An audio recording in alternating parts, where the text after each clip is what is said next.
What if I told you that your traditional ball handling drills was a waste of time?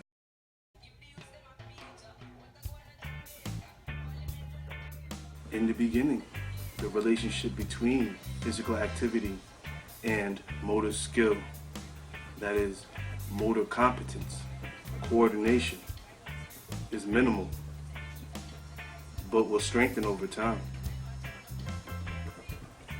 This is why ball handling is important. This is why body control and coordination is important. Later on during your motor skill development, the relationship between physical activity and motor skill strengthens. And motor skill increasingly drives whether you choose to engage in physical activity, given the opportunity to do so.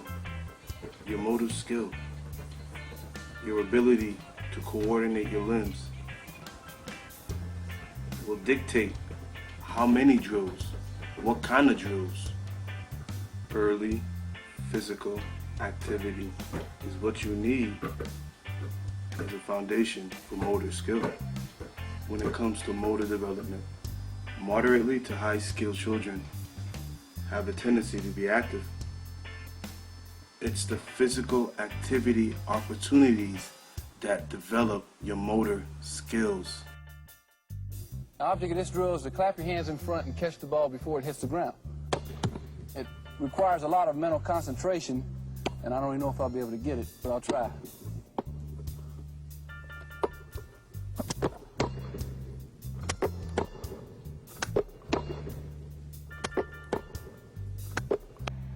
It's the early physical activity opportunities that drive motor competence, motor skill, motor competence, coordination.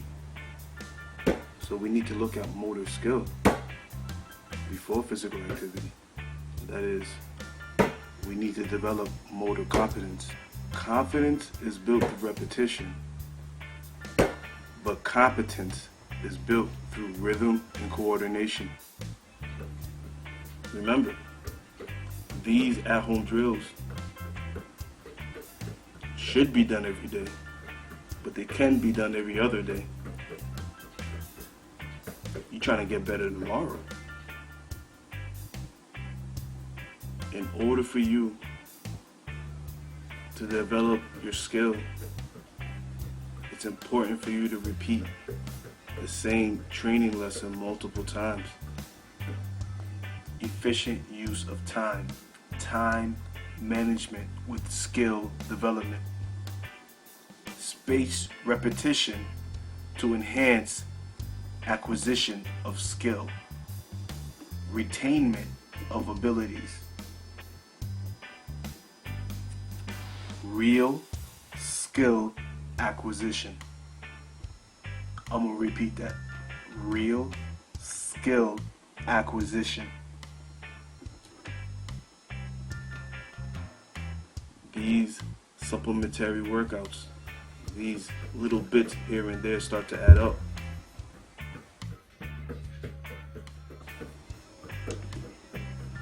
Is it possible to get better tomorrow? Psychologically speaking, yes. Basketball-wise, yes. Do most players get better tomorrow? No.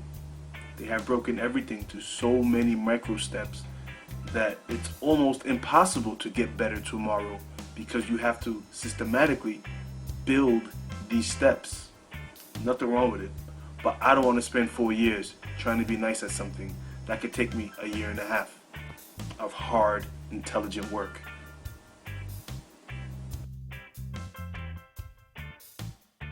During the journey to becoming a great basketball player, how can you maximize your journey when you're given an invisible map? All these random ball handling drills, chaotically structured, thrown at you in different orders for 10 minutes, 15 minutes, told as the ultimate program, is that invisible map. It has you walking in circles endlessly. same pound dribble you told a 10-year-old to do, why are you still doing as an adult? Yeah, I know it's fundamentals, but at that age, adulthood, that should kind of be a warm-up, not still the drill. Like, I don't want to do the same drills I was taught at 12 years old. Think about that. Not as part of a workout. That should be my warm-up now. There's more to it than that. You know, this is a big puzzle we're trying to solve here. This handle thing, this developing of the weak hand, which is for shooting if you're injured, dribbling and passing. It's more to it than 100 behind the back dribbles, 100 V dribbles, 100 pound dribbles, 100 between the leg dribbles, 100 dribble drabs, 100 spin moves, 100 drop steps, 30 seconds of V dribbles, 30 seconds of pound dribbles, 30 seconds of behind the back dribbles. Now go out there, you have handle. How effective are these drills? How efficient are these drills? Yeah, you can get nice in 3 months, a couple basketball camps, practicing all summer, every day, all day, as they say. It's really like 5 days a week. But you know, every day, all day, as they say. You could spend all that time practicing and still only get better a little bit. You know, you might be in more shape, but did your shot really get that much better? Is your ball control really that much up to par? Do you really understand the game as much as you do? You know, 100 jab dribbles, 100 pound dribbles, 100 behind the backs. How am I developing? How am I progressing? Like, how can I be progressing without any clear, defined steps or levels of progression for me to gauge my efforts? What do I use as a marker? Because my arm burns less, the 100 pound dribbles, 100 V dribbles, 100 behind the back dribbles is more effective now. It means I got better at it. That means I could do it flawlessly, running full speed and slowing down. Like, no one dribbles 50 times in place during any game whatsoever. No one dribbles 50 times behind their back for any dribbling moves. Hell, few can even string together 5 to 6 moves in a dribble combo, let alone break the 4. What purpose is there for me to dribble 50 times in a row under the guise of getting better? Is that time efficient? I'm gonna do this every day for a summer to prepare for my next season? Is this the way to go with every dribble skill? There are at least 50 different types of dribbles I could do. I have to do all those dribbles 50 times? When do you have the time to be the best, if that's what it takes? That inefficient type of training. At what point do I progress from these drills and stimulate my brain in a more challenging way before it becomes stale? If I'm the best at this, I have no room to be the best at anything else, because I'm going to be spending time doing 50 pound dribbles, 50 V dribbles, 50 behind the backs, take 10 free throws, 50 between the legs, 50 spin moves, 50 killer crossovers.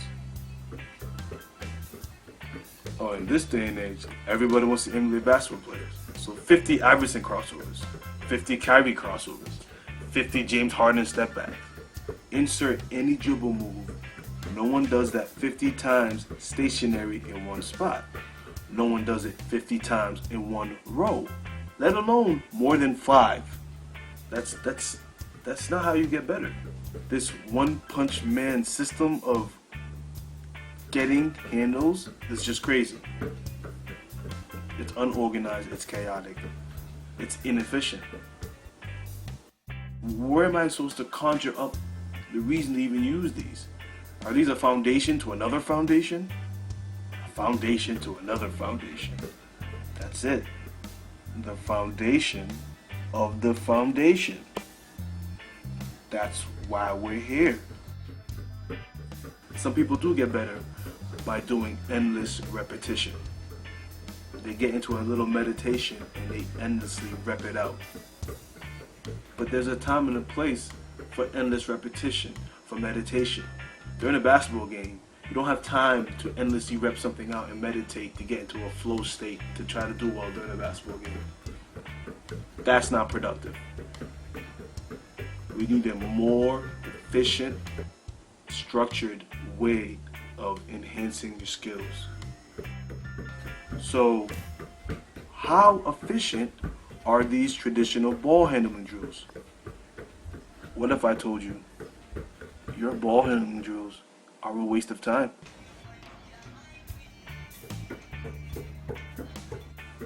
My focus is on the time efficient acquisition of skill. Again, the time efficient acquisition of skill and motor patterning. Your ball handling drills are a waste of time. Can you get better tomorrow? All your traditional ball handling drills are a waste of time. Literally. I am not saying they are purposeless or not effective. I didn't say they were garbage, but they were a waste of time. What if I told you there was a more effective way of getting better tomorrow? No fancy gimmicks, no funny glasses or gloves. Just pure, intelligent, efficient work. Each tiny step allows for self-correction.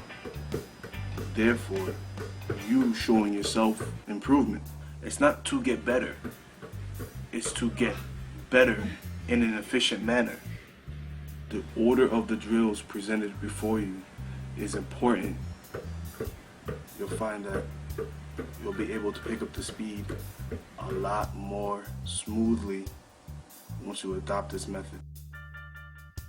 Once you pick up the rhythm, the speed will come instantly in a progressive manner, from slow to medium to fast.